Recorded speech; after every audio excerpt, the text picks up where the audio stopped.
Okay, we appreciate your time getting here. Somehow it always seemed to me that 10 o'clock in the morning was not first thing, but I forgot this is Vegas. 10 o'clock is first thing. One of the things that the show is pretty excited about is these feedback forms. So I want to basically describe it to you and help you out. What you do right now is you circle 10s. Makes it real easy for you later. They do collect them when you leave, but the part that's important to you is you get to write a free form comment about the session, but if you give them your name and email, apparently you go in a drawing to get a free ticket, a free VIP ticket to the next one. So, you know, that's $1,000, folks.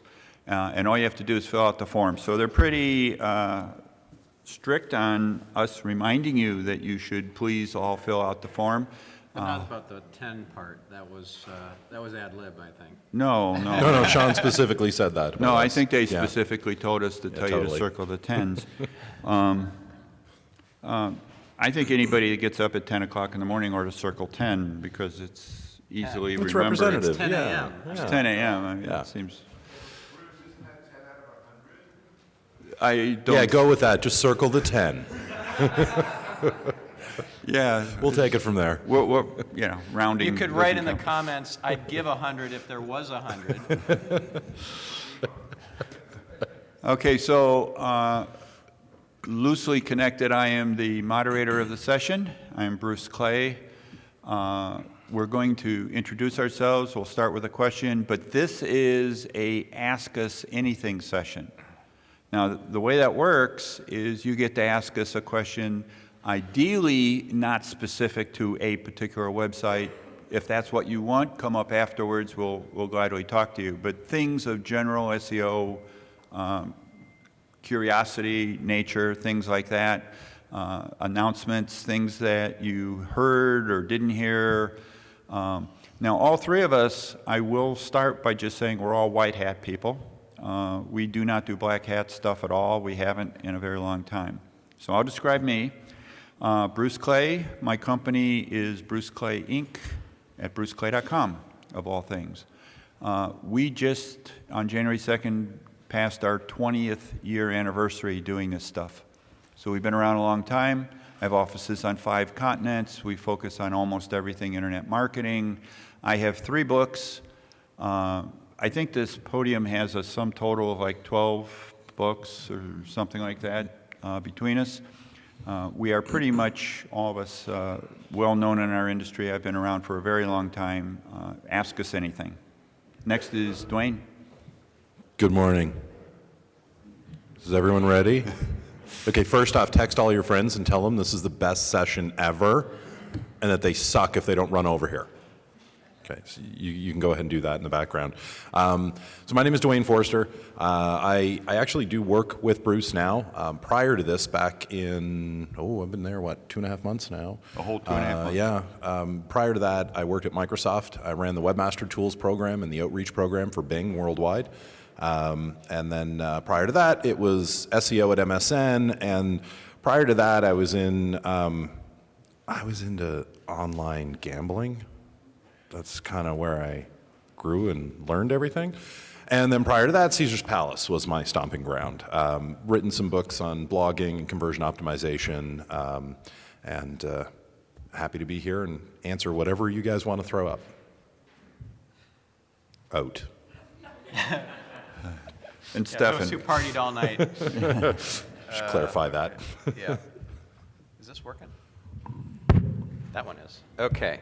So I'm Stephan Spencer, and I've been around in the SEO space since the 90s as well. I, too, have some books, but I actually brought mine, so I'm going to give some away. Seriously. This is the big boy right here, 1,000 pages. That's called The Art of SEO, and I brought a few copies to give away to the best tweet. So tweet some stuff from the session, like some really cool stuff. We're going to drop some knowledge bombs. That's wrong. Wait, what? That's Wait. wrong. Oh, you're talking about the quote where Photos we of cats. quoted you or something? You need a copy of the book. There's photos of cats. Yeah. I happen to like Business Cat. He's really cool. Okay, so we got that. And so to start tweeting. And then I have social e-commerce. I got, I think, only one copy of this one to give away. This is all about using social media for online sales, and there's even a chapter dedicated to affiliate marketing, and Zach Johnson provided some material for that chapter. Thank you, Zach. And then this one is the easy read. So if you don't like to read a lot of heavy stuff, like my friend Amy Africa, who's in the industry, tells me that this book is better than Ambien, and I'm not sure if that's a compliment. I will take it as one, but yeah. And so this one is all about how to be a power user of Google. It's called Google Power Search. How to find anything, like I've found confidential business plans and marketing plans, Forrester research reports that cost thousands of dollars, all just with clever Google queries. Even I found credit card number files with expiration dates. Not that I've used it for anything, but it was a proof point that everything is on Google if you know how to find it. So those are my 3 books, all published by O'Reilly. And I founded an agency in 1995 called Net Concepts. So that was a really cool agency that had offices in 3 different countries. I got this idea to move to New Zealand. About 4 years into running my business, I thought, oh, I could do this internet thing from anywhere. And you know what? You can. So I did it and was able to grow the business. We had some. I thought I'm throwing the dice here, right? I'm moving halfway around the world. I got clients like Birdseye and stuff, big brands who are clients. I don't know if they're going to stick around if the founder moves halfway around the world. They did, and we grew, and it was awesome. We had an office a block from the beach in New Zealand. And then we set up an office in Beijing, China. So then I sold that agency, Net Concepts, in 2010 to Cavario. They got bought recently by Dentsu Aegis, which owns iProspect. So yeah, that's kind of my history. So all 3 of us have been in the search space for a very, very long time, where we obviously write. And we answer questions. We all speak at conferences a lot, a dozen to 20 a year, something like that. We've been around a long time. We've been here multiple times, so we've been around and around. I'm going to start with one question just to sort of prime the pump, but the way we'd like to do this is after, initially, once we get going, if you have a question, certainly there's multiple ways to do it. If you're at the back, you might need to use the mic. Otherwise, you can yell it out. And I'll repeat the question back, and then we'll just take a turn answering them. Ideally, get them all going. Initial question. This is an affiliate conference. What do you think is happening in search over the next 6 months to a year? How are the changes really impacting everybody in the room? I have one word for you. It's usefulness. That is probably the single biggest thing that's going to impact across search, and not in a traditional way. When people think about SEO and search marketing, they tend to think about the simple little things like, title tags, meta descriptions, alt tags, content on the page, this kind of stuff. Not confusing simple with easy to implement, right? So there's a lot of complexity there. But they're relatively well-known, relatively straightforward. This morning, did anybody see John Mueller from Google was talking about capital letters and URLs? I near threw my phone across my hotel room because I can't believe that asinine of a topic was something anybody needed to talk about. I mean, there are actually people who think putting a capital letter into the keywords in the URL will help them rank better. Now, if this is where your head is, you're in the wrong space. Seriously, you need to rethink things. And this is why. When you guys do a search for something and you look at the results, you almost instantaneously know whether the result you're looking at is even on the right path for what you're trying to accomplish. This is kind of intrinsic with human beings. It is right now the difference between us and the top layer of AI. We have this ability to instantaneously understand, whereas even the highest level of AI still needs to churn through all of this information and may not come to the right conclusion. But the search engines are trying to get the best result in front of a human that resonates with the human. And what they've finally realized, and they've finally grown their systems to, is this concept of usefulness. So anybody have like FAQs and Q&A stuff on their website? Stuff like that? Okay, so this is like the basis for figuring out how to be useful, all right? The concept is pretty simple. I have a product, and what might be related to the product? Typically, in business, you would look at this and say, if I don't sell it, I won't show it or talk about it because that's related to competition in some way. No, that's not the way to look at this. The way to look at this is, if I can capture you and keep you with me and prove to be useful to you, not only will I net the sale from that, but I get repeat visits. The search engine sees this pattern of behavior and responds by ranking those pages higher.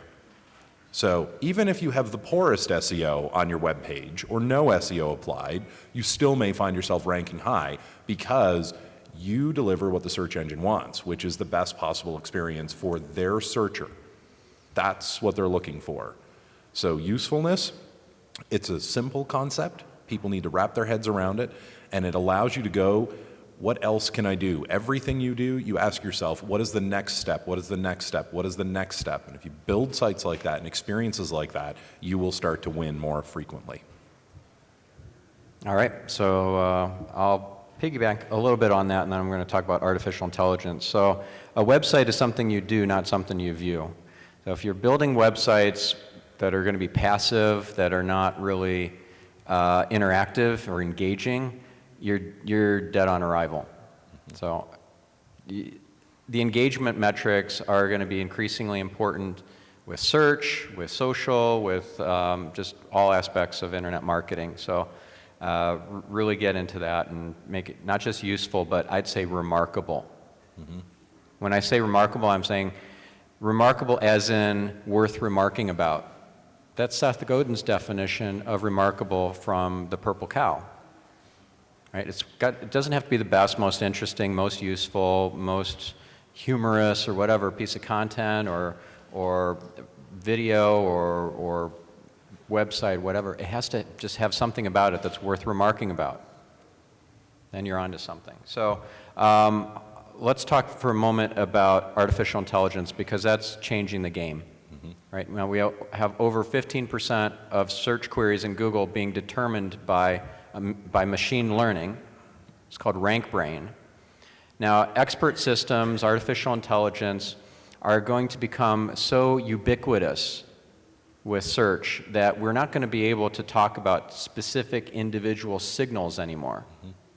It's not going to be like, okay, well, we need to put a keyword in the URL because there isn't one. We need to put a keyword in the title tag. It's not going to be that simplistic anymore. So building something that has real value and is remarkable, worth spreading, worth telling your friends, revisiting, and so forth is essential. So artificial intelligence is going to be so ubiquitous that this idea of reverse engineering the Google algorithm is just going to be impossible. The only thing that can reverse engineer an algorithm as complex as artificial intelligence is artificial intelligence.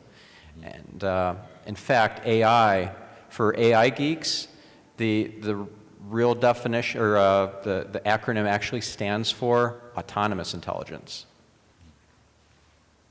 How are we going to distinguish, like there's the Turing test, where you try to guess whether it's a computer or a human that you're talking to, and if you can't tell, that algorithm has passed the Turing test.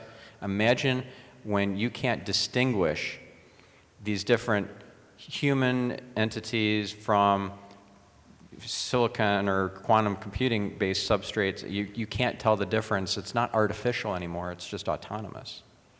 So wrap your mind around that. So this is really all about thinking about like what are some easy wins and some low-hanging fruit and all that too, at the same time as you're always looking ahead. It's not like you can't drive your car on the freeway at 65 or 80 miles an hour and not crash if you aren't paying attention to, hundreds of yards into the future. So we need to be paying attention to what's going to happen in 3 to 5 years, not just what's in the next 6 months.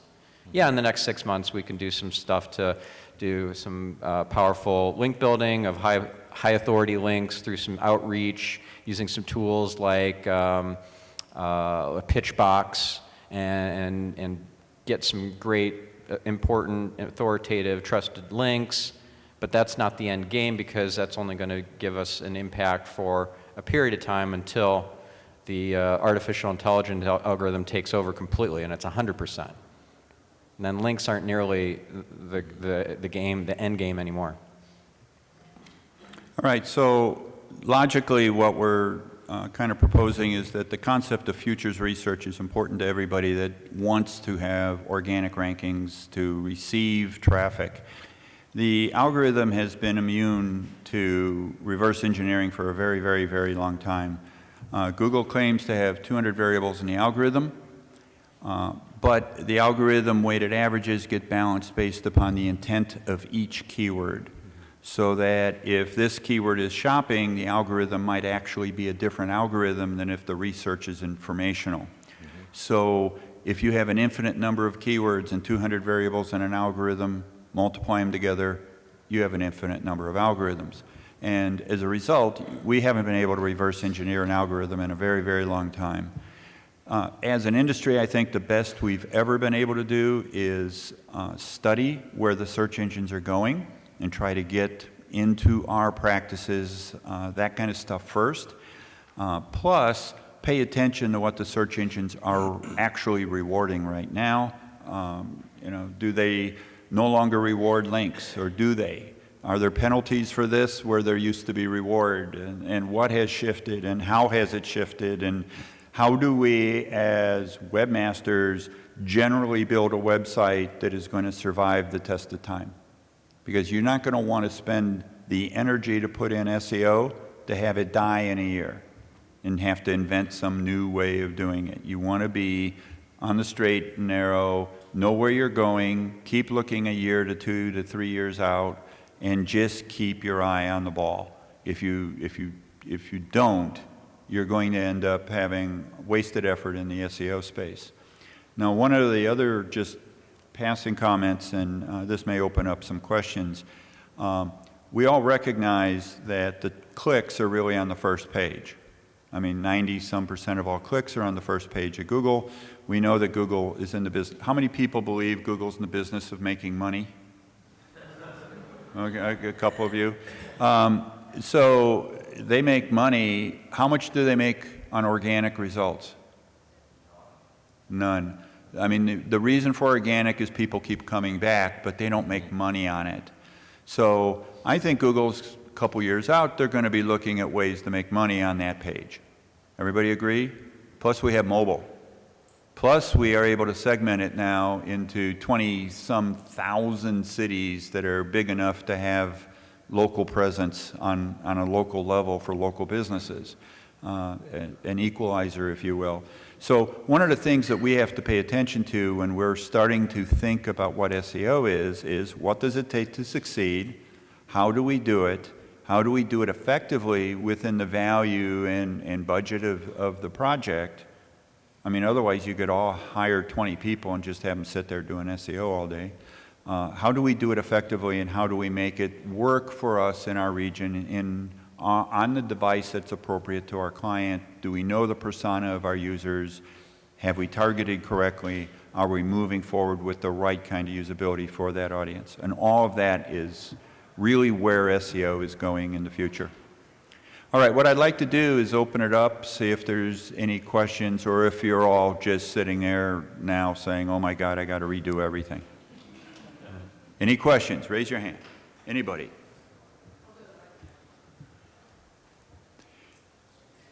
And we're totally okay if you guys want to just sort of get in line. If you want to queue up, that's cool. Queue up is good. Or if you we'll just want do to whatever sit you and want. yell, that's fine. We're good for yelling. Hi guys, thank you. My name is Mindy from Mindy Joy Media. I'm a publisher. I have a few blogs. First of all, is there a hashtag you want us to use for the tweets? Good question. It's ASW16. Okay, so just the standard one. Okay. And my Twitter handle is sspencer. So my question is, I know that writing engaging content and shareable content is my #1 priority. and that's the best thing I can do. But also as a blogger, I've heard that there's so many, from the technical side, there's so many things I can do on the back end to try to boost my SEO, like make sure all my images are renamed instead of being image 1 or image 2. So that sort of thing. Is any of that relevant anymore? Should I be spending my time doing that? And if so, like what right now are the main things that I should be doing from that standpoint?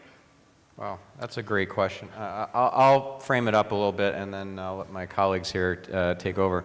So there are two ways of looking at anything, whether it's SEO or any other form of online marketing or just business, and that is being outcome focused or being activity focused. So many people are activity focused, particularly in SEO.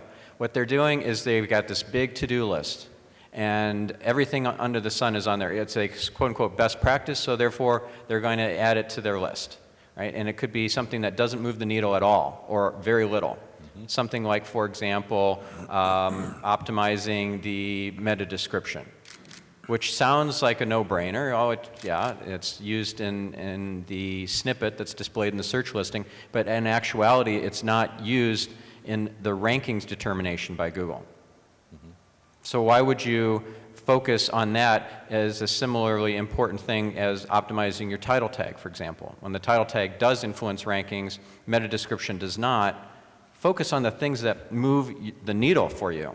So you first have to come up with a goal. What's the goal? What's the outcome? What's the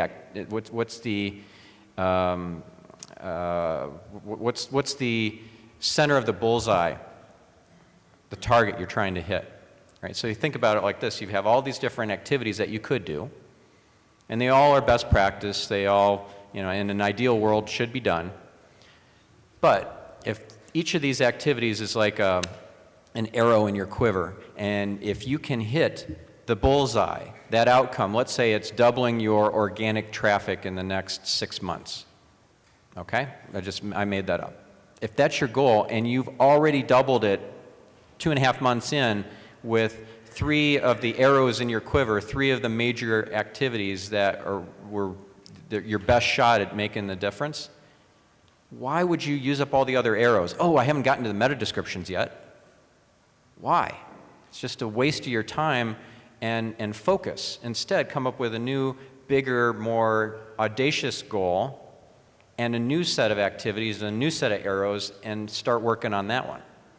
So I'm not a big fan of going through and spending a lot of time renaming all your images or redoing all your meta descriptions.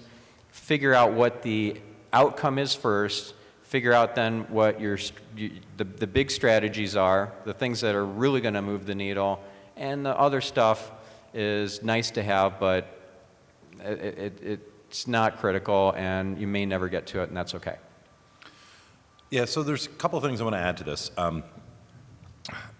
Things like, I'll pick on the meta description, for example. Stephan calls it out, and there used to be a time, even just a few years ago, where I was an adamant proponent of getting your meta descriptions correct. You do not want the search engine guessing at what should be in that space, and there's a reason why. That's actually a call to action when people look in the organic search results, right? You can put the keyword in there, it'll get bolded, it catches their attention, it tells the reader what to do. But this starts to break down on a number of levels. One, the reader's not reading, they're scanning. So if you get this wrong, or the engine feels that what you're doing might be a little too much, they'll just ignore it and pick something else anyhow, in which case you're kind of screwed. Now, does anybody have one of these? This is called an intelligent telephonic device, okay? And the reason that this is so important is Wait a minute, is that an iPhone? What? Former Bing evangelist? I knew this was going to happen as soon as I come on stage in 2016. Well, you did bring it, you did, damn it, show the whole audience. Okay, so 30 seconds on this, right? I am an adamant Windows Phone user. I am an adamant Windows Phone supporter. And the reason this is important is because I have had, in the last 4 months, 6 Plus S, so biggest, baddest iPhone you can get. I have had Android Nexus 6, biggest, baddest Android you can get. And I have had the flagship Windows Phone. By far, the flagship Windows Phone has the best user experience. It doesn't have the best app experience, unfortunately. And for the record, I have a new 950 XL en route to my home as you pick on me. So there. Congratulations. Oh, your meta description sucks. So, the reason that is so important is because about a year ago, desktop searches fell behind mobile searches for the first time in history, and it's never going to go back, ever. So, this bullseye, this man on my left is talking about, this is your bullseye, mobile, serving this community of people. So now, who's rocking WordPress? Right? Who's hand coding HTML? Yeah, really? Okay, so I stopped hand coding HTML about 4 years ago, moved all of my personal websites over to WordPress, and then started sticking in the Yoast SEO plugin because it's super easy to work with, and Yoast is actually a buddy of mine. But it is good, it is quality. The reason I say this is, you can go ahead and do these things. So if you want to rename your file names, and that becomes muscle memory and you have a quick, easy workflow for it, there's still value in that, okay? Those keywords attached to the image will be useful in helping to identify for experiences like this. You've got to remember with the mobile experience, it's much more pared down.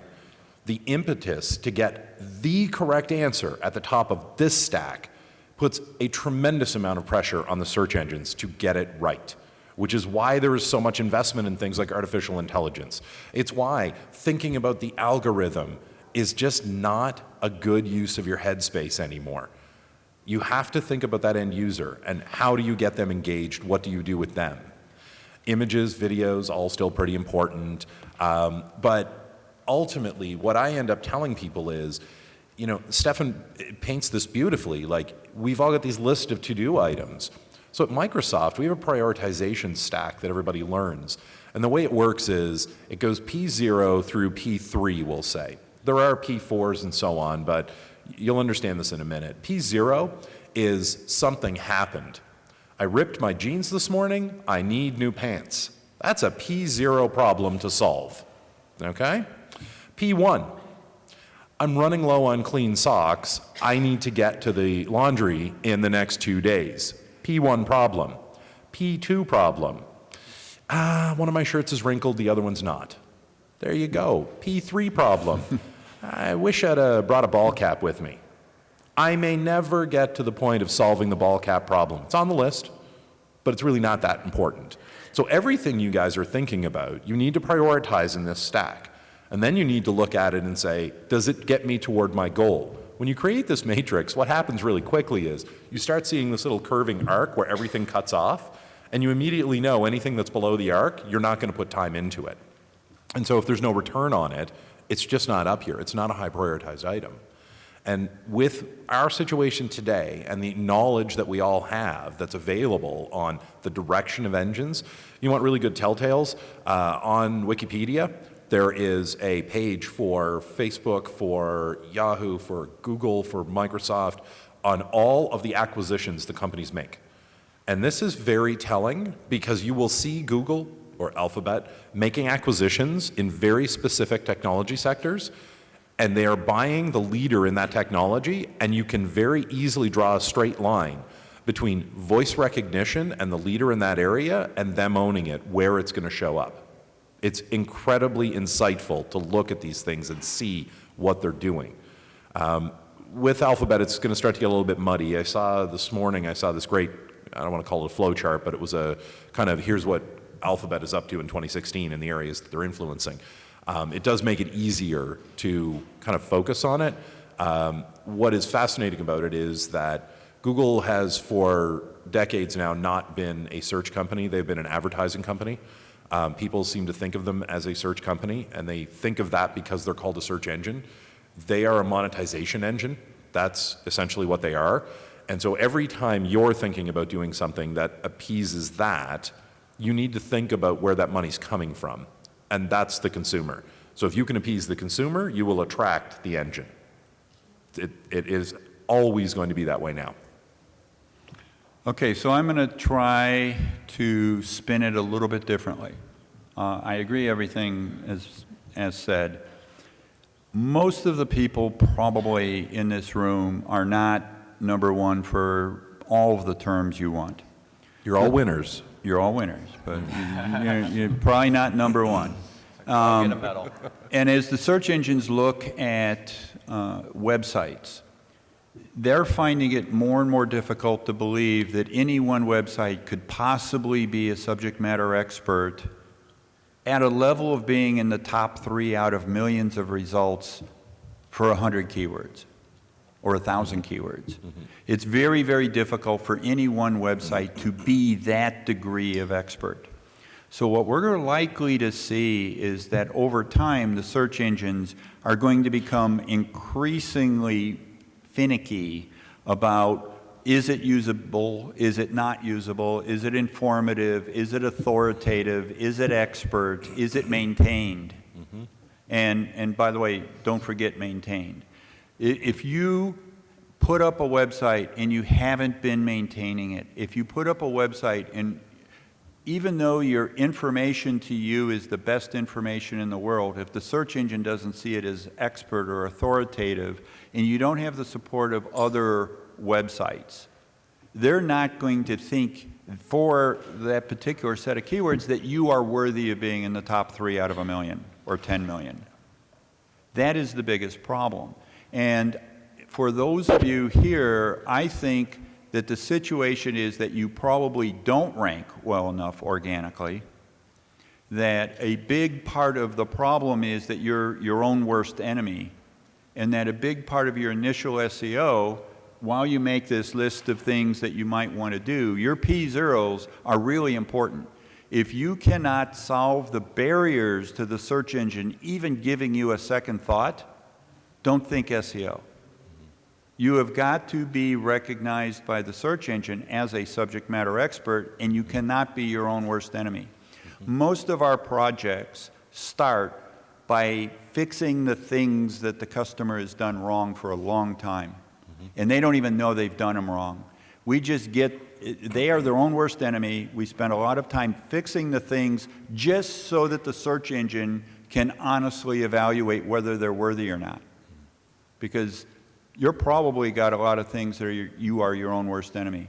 One of the things, for instance, that's coming up is the search engines understand synonyms. For years, people have built separate pages for every synonym. The search engines are now going to consider that spam. You have 20 pages, all with a derivative of the same word, you're evil. You weren't before, but you will be this year. So understand that's a problem. You have bad link profiles. Understand that's a problem. Google is going to be taking mentions where people would actually mention your site or your company, but not link to it. They're going to give that buzz value, and you are going to actually see ranking impact by the fact that they mentioned you, even if they don't link to you. Now, all of that is changing this year, and probably pretty quick. So I'm just going to spin it a little bit that the P0 priorities that are on the list have to be addressed. You cannot be your own worst enemy. I was just going to say, so interesting point that Bruce brings up here, right, is this notion of non-linked attribution and boost in rank. That is something that, so are you guys all prepared for the time when links don't matter anymore? Like, that's a question that you have to take away and start asking yourself, because right now a lot of this is built around, I'm going to create excellent quality content, and that's going to engage with people, and I know a percentage of those people will end up developing links for me. Like, you know that intrinsically, because, correct me if I'm wrong, but you're not buying links. Right. So this is generally how link building is approached today. The problem with this is that notion, that value that you think you're getting, the engines are actively looking to move away from that. And so if you and I or any of us are talking in the hall and I mention a website and you trust me or think I have any clue whatsoever, then that reflects positively on the website, the business, the product, whatever it is. Google and Bing are moving toward that same kind of notional understanding, where they will literally look at someone and say, hey, you know what? There's all of these mentions out there of these guys, you know, a hashtag, for example. That's a positive reflection on you. But do not confuse this with the concept of PR. You are not going to artificially get yourself in there by going to a PR news service and blasting press releases out there. Like, that is a bad signal. That is not something that you want to be doing. But you do want people raving about you, absolutely. So the question ultimately is, how do you get them to rave about you? So I know you've been like, you're going to take flight, you've been flapping so hard. Because I've seen you speak actually at some conferences, and I think Uh-oh. when we talked about your other phone, so Oh, yeah. I thought, well, Stephen, I've seen you constantly Thanks. in different space, I'm in a space that, I'm here for different reasons, but I appreciate Are they nefarious? I'm aware of websites and in the legal space where what's the advantage, yes. Who invited him? Yeah, Duane is looking for one of those. So I have a hard time framing the question because you guys are high-level thinkers, so Use your words. I did all, I've done all the stuff, with the gaming podcast stuff, and the thing is, I'm frustrated, because when I first started my site back in the 90s, I did, because there were a lot of intelligent people using that, I did long articles, Yep. answering questions, FAQs, all of that, Yep. video, all the best practices, your book, your whole, all of it, and then of course they go to the mobile platform, and they say, oh, long tail surf, the question, people on there, well, I don't know. Yeah, exactly. And then the intelligent people left the internet, they're still on the internet, they're on super confused internet. So I've done all of that, I'm very frustrated, our site ranks really well. I have like 200 domain names that we're now using for other things. I want to get into building separate sites for like individual crimes, for instance. The margins and the uptake and the maintenance and the sharing, that's overwhelming. Like if I Yeah. have pettytheft.com or PUI.com or eventhescene.com. So this is my problem. I trained out this site. We also have PI. We developed a PI site to separate it out about 8 years ago. Then there's a problem with that because Humanity had to phrase the name in each site and all that other crap. So it's been frustrating. And right now I'm going from a proprietary CMS to WordPress. We're trying to get into the mobile stage. I'm looking for a migration consultant for my in-house SEO staff. But I also still have this PI thing, personal injury, which makes more money, higher margins. And we're trying to think about how we're going to build a new site. Quite frankly, I'm like scared shitless of You should. I think I got in an general, you should come up and talk to us. Let me kind of paraphrase this for everybody before we try to answer it. I have a great idea, so I'll get back to you on this. Fundamentally, 200 domains, thinking about a migration, going to WordPress, you are very well ranked, it drives traffic to your entire business. I think you ought to be terrified. Anybody here ever do a migration? And was it smooth? Hell no. Okay, so yeah, there's a lot to it, and you have to be very careful about it. So, but if you have 200 domains that perform well and they're specific topic, you've survived already the EMD, exact match domain issue. You probably now have to worry about your content. Okay. Well, you should sell me DUI.com. Cheap.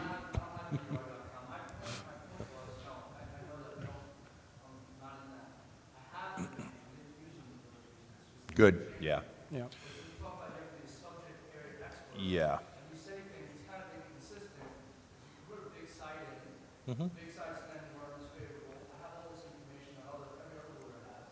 And so when I'm listening to Stephen and you talk, I'm thinking, well, man, I have these domains. I could be an expert on that particular crime. That still goes back to getting into the problem. Yes, you could be a subject matter expert on that particular area of crime or legal, whatever, but do you have to have a separate domain for that? No. You could have a subdirectory, you could have a subdomain. It doesn't have to be a separate domain. So, in fact, I think you're spreading yourself too thin if you start launching sites on dozens of these 200 domains. I don't think it's a good use of your time and attention. Yeah, so that was a good call. So I've got two ideas for you here, okay? One, you grow the main website and you become authoritative in these areas, because law is one of those areas where you can actually be authoritative in multiple areas, right? I used to run a Jeep website. I used to build and off-road Jeeps, and I was authoritative in Jeeps. I was mildly authoritative in Land Rovers. I had no authority whatsoever for Chevy Corvette. So even if there was something interesting about it and I blogged about it, I never ranked for that. But if it had anything to do with Jeep, I was in the top 3 for a decade. And so you can do that, okay? So 2 ideas for you. One, stay consolidated, dive deep in these areas, track and test rigorously to figure out what's giving you any kind of return on value, and then prioritize based on that stack. That gives me another idea. And then, as you build this out, set up a scenario where you're selling off those other domains at high value, so you're setting up a revenue income from those. Maybe look at leasing them to people. And then I'm going to give you guys this one. It was told to me by, I can't remember his name now. It'll come to me as I'm saying it, I think. The way you prioritize the work that you do on your website, okay? Take all the URLs, put them in a spreadsheet. Pretty straightforward, right? So when you have them in the spreadsheet, you look at every single URL and you determine the value to your business of the individual URL. Now, whether that's capturing an email address, you assign a dollar value to it. If it's an actual conversion page, you assign a dollar value to it. Then you resort the entire spreadsheet based on highest to lowest value. And those are the pages that you focus on first. Those are the ones that you look at. In some cases, they're going to rank well, and you'll learn lessons from them that you can apply in other areas to boost rankings. In some cases, you're going to uncover stuff like Bruce is talking about, where you're your own worst enemy, because, hey, look at that. You've got a brand new folder. You launched it. Prior to that, in testing, you blocked it in robot.txt. Nobody thought to unblock it in robot.txt, and it's a dead end right now. So, you can just clean that out of your own way. So that's a good approach. But an idea specific to some of the stuff you work on is create an app that uses the accelerometer in everybody's phone. And use that just on in the background, gathering information to track their general patterns and behaviors, especially around driving. And then set up alerts on it where you get to reach out to them and say, hey, we've noticed in the last month on 6 occasions, you've driven to a point where you've actually had to hit the brakes extremely hard. Were you almost in an accident? And then provide resources on that. Some of those people will actually get in accidents. Reading your post. Doesn't matter what got them there. I just, there's only so much I can do to solve the Earth's problems. Yeah, that's a cool All right, idea. another question right there. We sell identical products on multiple websites, and we don't want to get hit with plagiarism on product description. Are you plagiarizing? Our own descriptions, yeah. Okay. What exactly is required in order to edit those adequately so that we're not seeing it as happening? Yeah, if those are like 17% unique, they're going to be fine. And that answer was total bullshit. No, there's no actual number, okay? I was about to rip into you. Just let me be clear about this, okay? There's no actual number on this. This is a common problem in the e-commerce space, because everybody's a member of, does anybody here belong to any affiliate programs? What the hell are the rest of you doing here? Okay, so the record will reflect everybody put their hand up because we're at Affiliate Summit. But this is a common thing, you sign up for the program and you get the product, okay? So the approach that I just described we're number 15. Awesome, thank you. So the approach I just described on figuring out where the value is on the website will go a long way to helping you discover what you need to focus on. Because what you're going to find is on website A, product A is like the money leader. On website B, it's product Q that's the money leader. And so between those two websites, you can make those pieces unique and actually get the value out of it. Or this could also be a case where there's a combination happening, where you literally get into that quagmire of consolidation. So duplicate content's a big issue and has been for a while with SEO. Google's pretty smart at figuring out duplicate content in terms of let's say you have multiple country websites, you have the hreflang tags set up and so forth, and Google's going to figure out, especially if you're using and geographic targeting inside of Google Search Console, Google's good at figuring out that these aren't duplicates competing with each other. This one's for the Australian market, this one's for the New Zealand market, this one's for the US market. Also with mobile versus desktop, if you have a separate mobile site, some people can misconfigure this and get it wrong, but if you configure it right, you've got bidirectional linkages between the mobile and desktop sites. The desktop site points to the mobile site with the rel alternate and a tag, and then the mobile site points back to the desktop site with a rel canonical tag.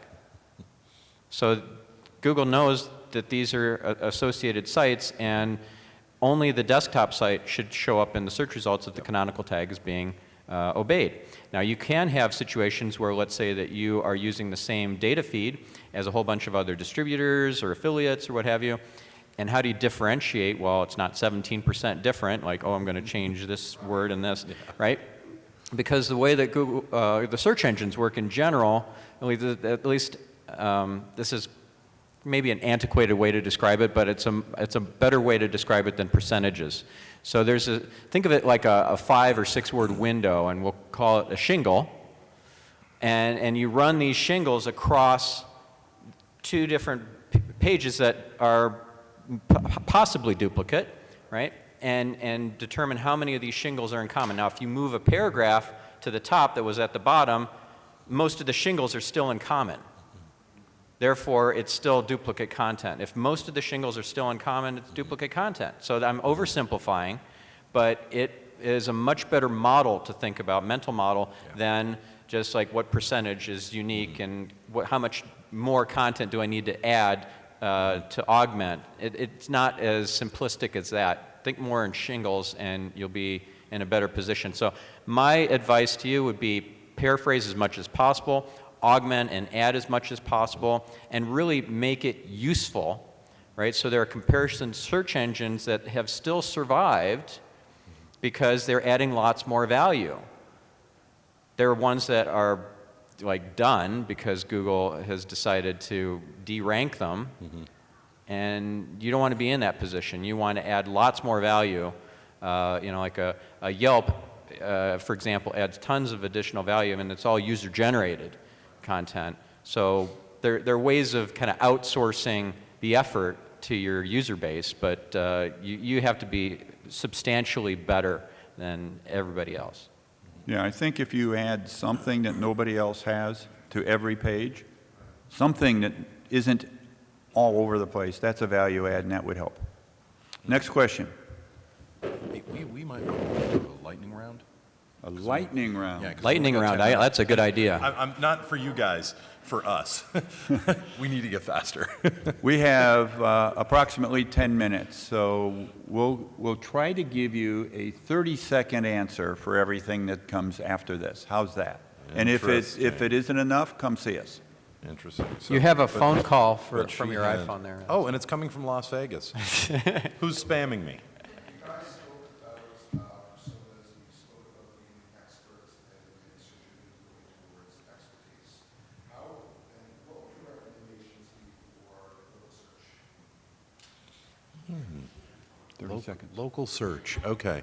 So local has changed dramatically over the years. It used to be that very straightforward, the 7-stack, 3-stack, whatever, mixed with the map in the desktop results. It is much more now about this location that's being broadcast by the device and the understanding of where I am in relation to something. I think what's most important about this is that you have a clear value proposition in your mobile experience to whoever's engaging with you in that experience. There has to be a reason to get them to come to you. And that works best when that user is within about a mile of an actual business itself. This one's always a split one because it applies to some businesses, but like really not to others. Yeah, we've run into long, lengthy discussions just among ourselves about mobile and how to address it.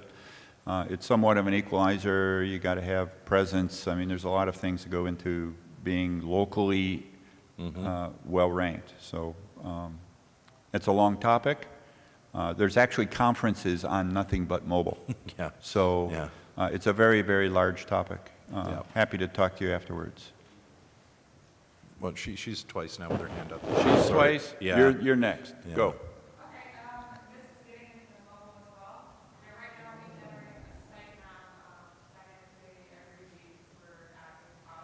Yeah.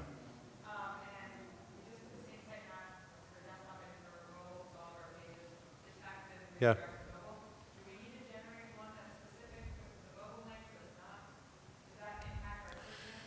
Okay, so are you using dynamic serving, a separate mobile site, or responsive design?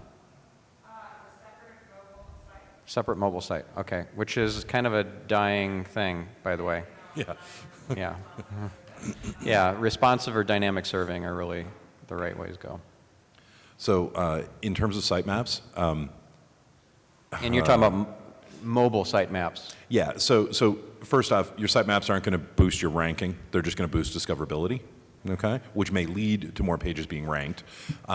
Second, if your sitemaps aren't clean and up quickly, the engines don't bother. They just go fetch on their own, okay? I honestly tell people, if you can't do near real-time site mapping, it's a waste of resources. Yeah.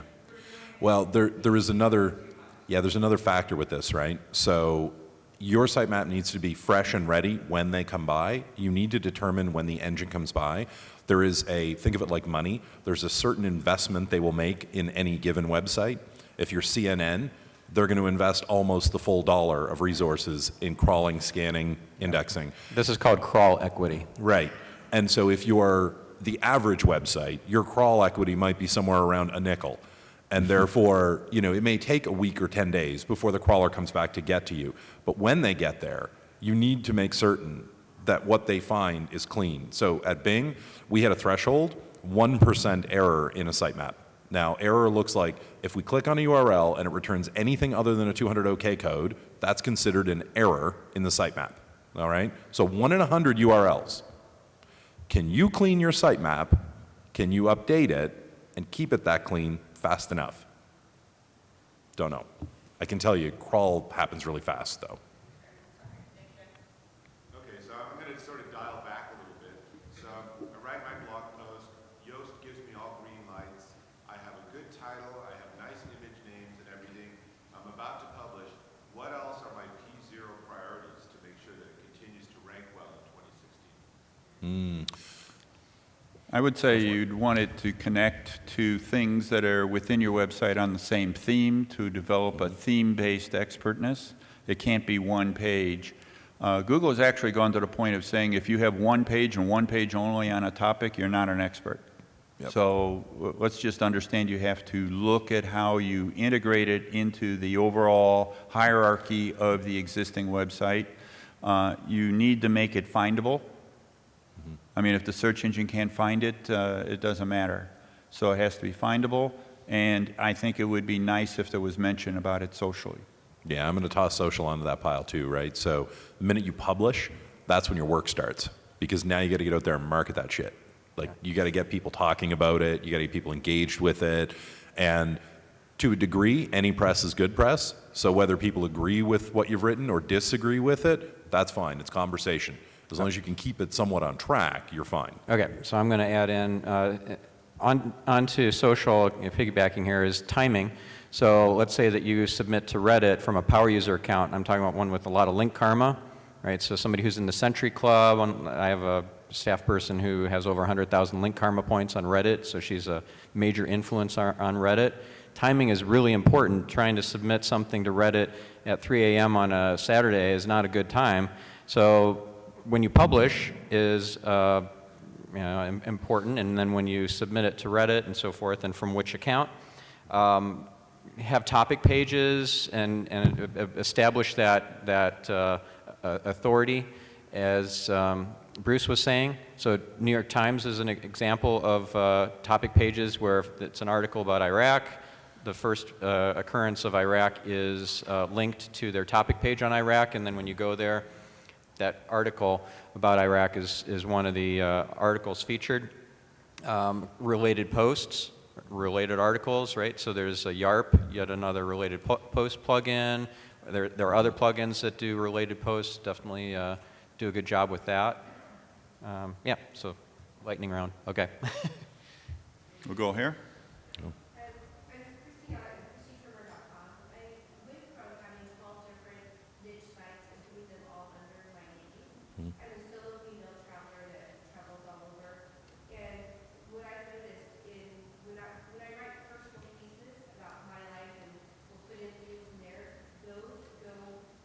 And the minute I turn and start focusing and doing like a very specific product, that's sole reason. So I'm having a struggle to rank in being a solo female traveler over 40, which you think would be easier, but it seems like I'm really able to do that now. Not me. But how do you, I guess my question is I've written on all of these topics, craft beer, wine, and running, but how do I get it to go more niche of who I am now? Yeah, so this is an interesting one. My approach to something like this would be, if you're not going to eat what I'm cooking, then I'm going to start disguising it. So these inspirational style posts that you're putting up that are resonating with people, I'd be looking for ways to seed. So rather than say, here's a product that made my life better while I was on the road doing my nomadic stuff, I would be looking at it and saying, I'm doing this because I'm looking to find self, and this is what it means to me, and here's what I'm learning along the way. And it can be difficult out there, and you know what? This has made it easier, this has made it easier, this has made it easier. And from there, see if anyone engages with those as a part of the inspirational flow, then go back and target the ones that we're engaged with and say, hey, a bunch of people were interested in this particular object, I figured I'd talk about it. And then every time you do one of these inspirational things that's getting engagement with it, you remind people that you talked about this product that changed your life, right? Like, that's okay to do. You could also do topic pages on those different products and services, right? So just like the New York Times has an Iraq page, a topic page, you could have one where articles, blog posts, and do you do a podcast as well? Okay, do a podcast, because that's going to give you a lot more link worthiness and buzzworthiness. It's great. I have 2 podcasts. Both are doing really well. They're in iTunes New and Noteworthy in various categories, and one is in the overall iTunes New and Noteworthy, which, by the way, they're marketingspeak.com and optimizedgeek.com, so check those out. A little plug there. But that's such a great thing to have a podcast, and then you have an additional vehicle to reach your audience and like through iTunes. It sounds silly. I actually bought the microphone and all that, but I'm very technical and hardware. I can't figure out how to connect it. So Plug, come plug up the afterwards, USB. we'll talk you through Plug how the to- USB into the USB port. Amazon. Yeah. Yeah. Yeah, my favorite podcast mic is the Rode Podcaster, and I've got the arm for Blue it. Snowball. What? Yeah, whatever. Okay, folks, we have less than a minute. I think we have some books to give away. Yep. If you have still have questions, questions, yeah. rush the stage. So if you tweeted, Run up. come up afterwards, and we'll figure out who gets books. And in fact, you know what? Everybody's going to get a digital book. O'Reilly's an awesome publisher. So write down this URL, and you'll get, they've created a landing page just for you guys, so you can get a free copy of whichever of the 3 books, one you have to pick one of them, of my 3 books. So you go to O'Reilly, OREIL.ly/SS